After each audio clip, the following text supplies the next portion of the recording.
Écoutez, le couteau paraît pas mal changé depuis la dernière fois, pour la simple et bonne raison que j'ai avancé un peu de mon côté, puisque je voulais pas faire trop d'épisodes et qu'il restait pas mal de taf à faire. Mais, point positif, c'est qu'on va pouvoir faire un joli manche, et qu'en plus aujourd'hui, c'est le dernier épisode, et on va faire un tas de trucs stylés. Donc comme je vous disais, j'ai pas mal avancé, puisque j'ai fait les platines, le ressort est poli et ajusté, et le couteau, globalement, fonctionne, hein.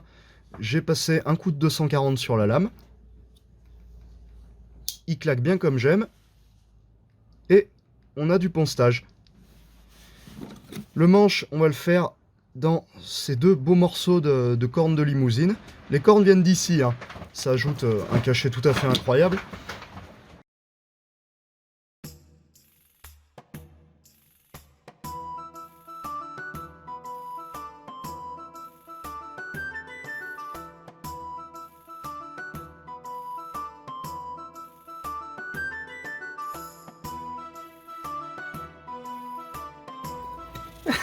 Oui, c'est brillant. Le gros plan. Et attention mon triangle.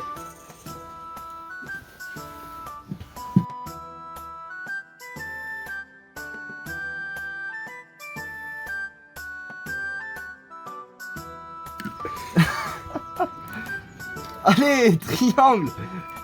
Ça.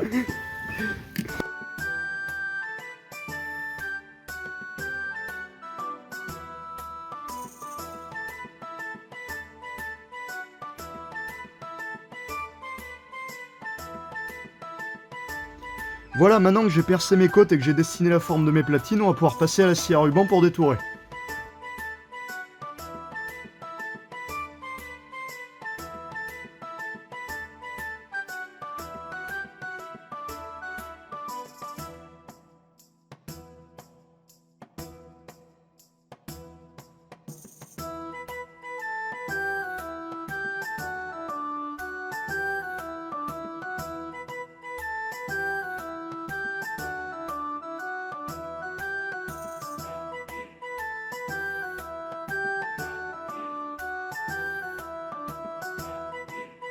Voilà, j'ai temporairement assemblé mes côtes et mes platines.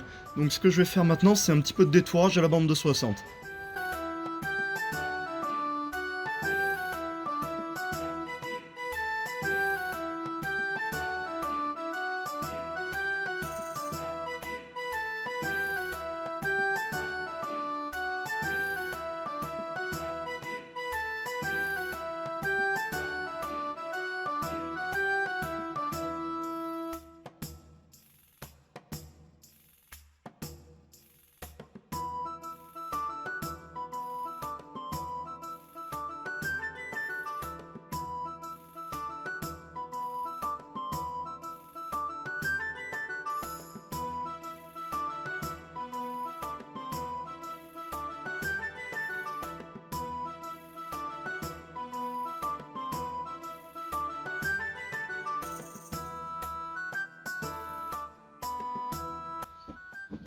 Voilà, j'ai fait mon détourage à la bande de 60. On va un peu laisser les côtes de côté pour l'instant, on va s'attaquer au montage du ressort et au polissage de la lame. Donc ce que je vais monter là sur mon touret, ça s'appelle un sisal. Ça va nous permettre de faire un pré-lustrage sur le dessous de notre ressort avant de faire un lustrage final à la frotte.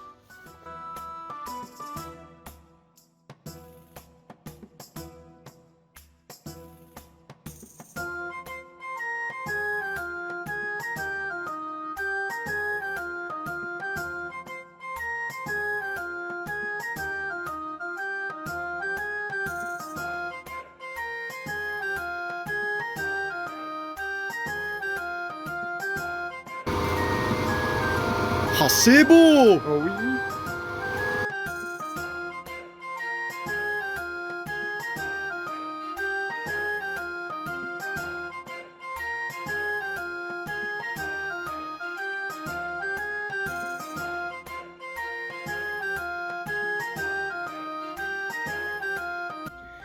Voilà, donc maintenant on a monté le premier clou de notre ressort, ce qui fait que c'est bloqué, en fait.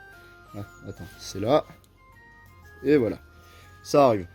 Ce qui fait que du coup maintenant notre ressort est fixé à nos platines, et on va se faire juste comme ça un petit essai du couteau, voir si ça marche toujours. Voilà, donc là le couteau est préassemblé avec le ressort rifté, et on constate que ça marche tout à fait bien. On va pouvoir passer à la suite.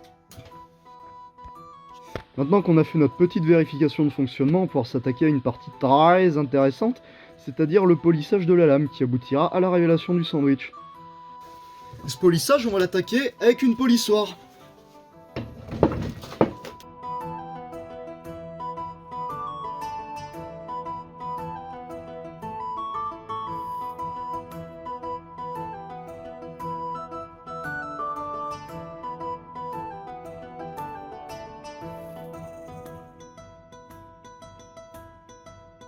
Maintenant que la polissoire est passée, on va pouvoir aller au feutre. Ça, faut savoir que c'est un feutre qui est assez dense puisqu'il fait 480 en densité, mais il est émrisé assez fin au grain 301, ce qui fait que ça va bien pour passer à la polissoire. Par contre, il faut appuyer un peu, quoi.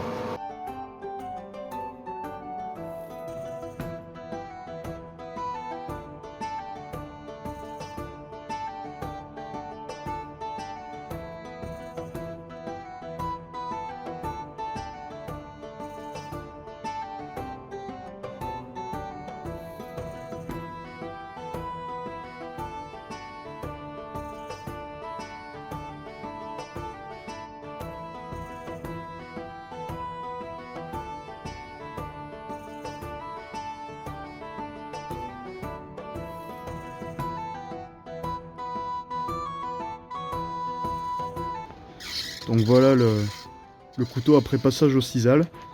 Maintenant il reste plus qu'un petit passage à la frotte. Et en fait on va pas passer à la frotte tout de suite, pour la simple raison que je me suis rendu compte d'un truc. C'est que si je passe à la frotte, que je révèle le couteau et qu'ensuite je fais le manche, il y a forcément un moment où le dos de lame va se ramasser un coup de bande, c'est sûr, c'est obligé. Du coup ce qui va se passer c'est que je vais d'abord façonner le dos et le dessous, enfin globalement plus ou moins l'intégralité de mon manche, avant de finir le polissage du couteau, passer à la révélation et tout ça.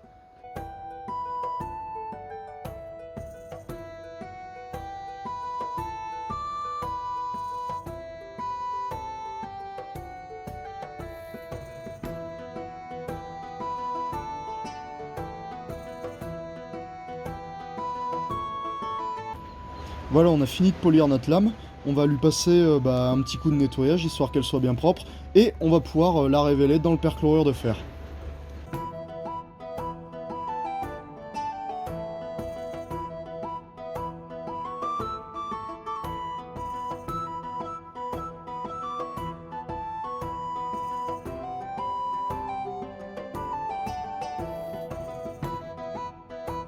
Et on voit assez rapidement le dessin qui apparaît. Voilà, le temps que notre lame trempe dans le perchlorure de fer, on va passer à un petit peu de façonnage de notre manche.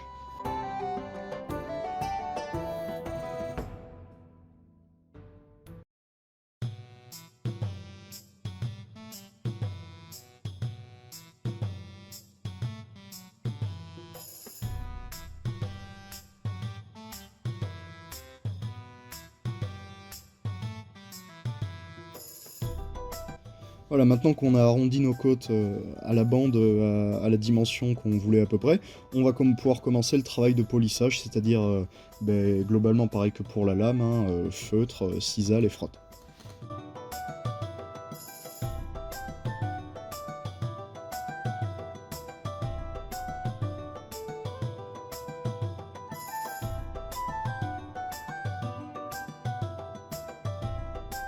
Donc voilà ce que donne notre sympathique petit manche après son premier passage au feutre. Voilà, notre couteau est resté un bon petit moment dans le perchlorure de fer, je l'ai déjà sorti 2 fois pour le nettoyer, et ma foi, on est arrivé à un résultat qui me satisfait plutôt pas mal. Du coup, ce qu'on va faire, c'est qu'on va le nettoyer et le polir une dernière fois.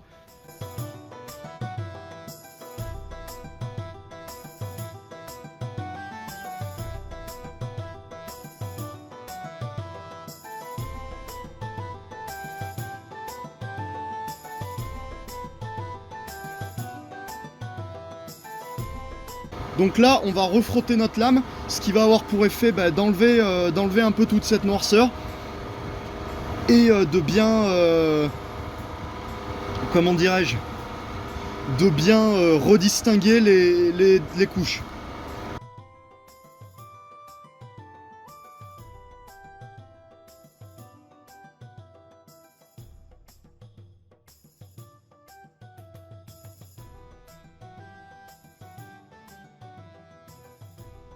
Donc voilà la lame, ce que donne la lame une fois passé un dernier coup à la frotte.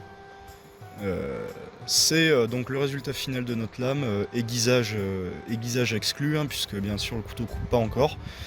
Et voilà, on va pouvoir passer au montage final.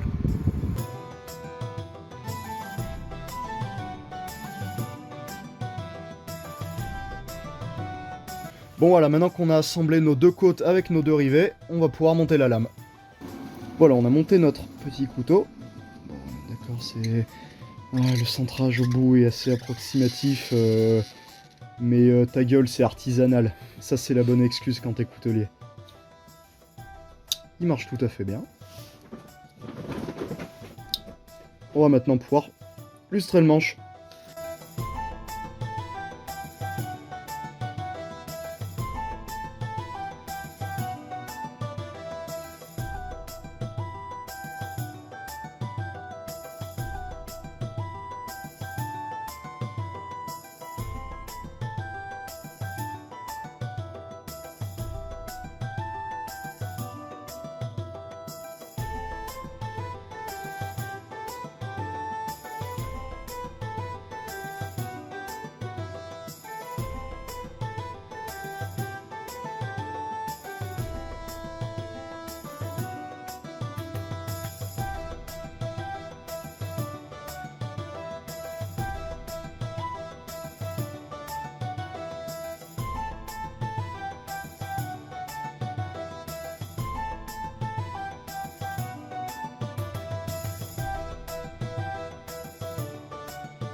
Et voilà, ce putain de couteau, il est enfin terminé.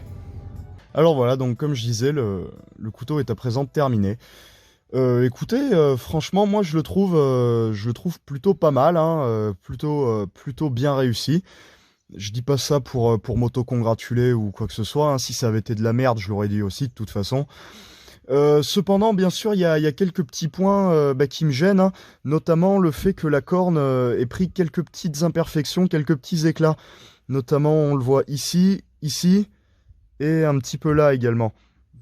Alors, est-ce que c'est d'origine sur la corne, ou est-ce que c'est arrivé quand je l'ai chauffé pour la redresser? D'après moi, c'est plutôt ça. Et la lame est pas parfaitement centrée. Bon, ta gueule, c'est artisanal, hein, comme je l'ai dit. Et puis, sinon, ma foi, écoutez, le couteau marche tout à fait honnêtement. Je trouve le sandwich vraiment sympathique, notamment une fois repoli comme ça. Il marche tout à fait bien. Il claque bien. On a notre poncetage. Et puis ma foi, écoutez, voilà. Voilà, cette vidéo et cette série sont à présent terminées. Si jamais ça vous a plu, vous pouvez mettre un like et commenter pour donner votre avis. Également vous abonner à la chaîne. Si vous voulez suivre mon travail, vous pouvez aussi me retrouver sur Facebook. Le lien est dans la description. Attention, la série est terminée, mais la chaîne continue. On a tout un tas d'idées qui devraient arriver dans les prochaines semaines. Et si vous en avez également que vous voulez nous voir fabriquer des choses, vous pouvez nous le suggérer dans les commentaires. Quant à moi, je vais vous dire à la prochaine, et puis